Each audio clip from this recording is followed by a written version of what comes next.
Après Jésus Superstar, le Christ est de retour sur les scènes parisiennes avec la pièce de Robert Hossein, Un homme nommé Jésus. Plus de 100 comédiens, 350 costumes, près d'1 millier de projecteurs, c'est vraiment ce que l'on appelle un grand spectacle. Mise en scène Robert Hossein, adaptation Alain Decaux sur un scénario signé par les apôtres Jean, Matthieu, Marc et Luc et le reportage de France Roche. Es-tu le Messie, le Fils du Dieu béni? Je le suis. Et vous verrez le Fils de l'homme siégeant à la droite du Tout-Puissant. Jésus est crucifié tous les soirs devant 4000 spectateurs au Palais des Sports avec des nains, une danseuse, des apôtres en jean et cuir et une partition musicale où Robert Hossein a intégré entre deux requiems une musique tzigane du fin fond des forêts russes. Et tous prononcèrent qu'il méritait la mort.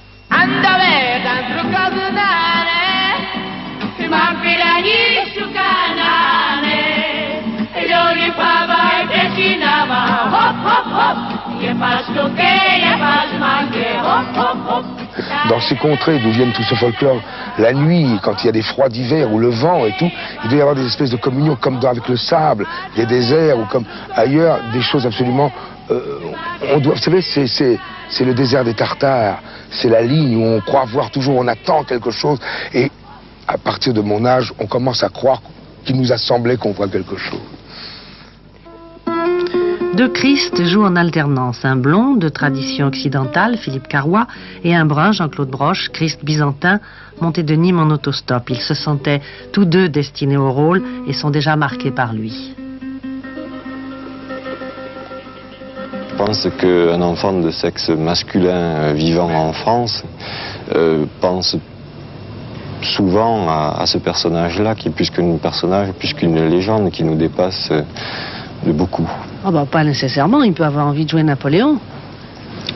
Oui, mais enfin, étant issu, comme Philippe Carrois, l'autre acteur qui joue le rôle, d'une famille très croyante, je pense qu'on est nourri dans ce bain et que d'une certaine façon, le Christ pour nous c'est quelque chose de à la fois très fort et très quotidien, qui fait partie intégrante de notre vie. Ce que j'appréhende un peu, c'est ce qui peut se passer avec d'éventuels spectateurs qui ne verraient en nous que le Christ et pas un comédien, qui nous attendraient à la sortie du théâtre, qui chercheraient à nous rencontrer, qui s'adresseraient à nous non pas en tant que comédiens qui ont interprété le rôle du Christ, mais en tant que Christ. Et ça, je sais que ça va arriver puisque ça s'est même déjà produit.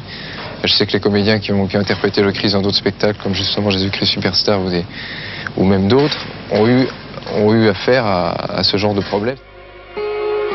Robert Hossein a voulu plonger le message évangélique dans le quotidien. Au moment de la distribution des pains, le public est invité à partager le cadeau du Christ.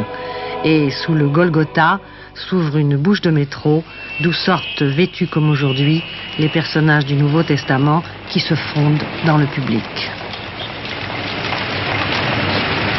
Moi, je suis croyant et je crois en Dieu, donc je le crois fils de Dieu. Mais pour ceux qui ne le croient pas et qui croient simplement que c'est un homme, c'est un exemple prodigieux comme celui de Gandhi, comme celui de quelques autres.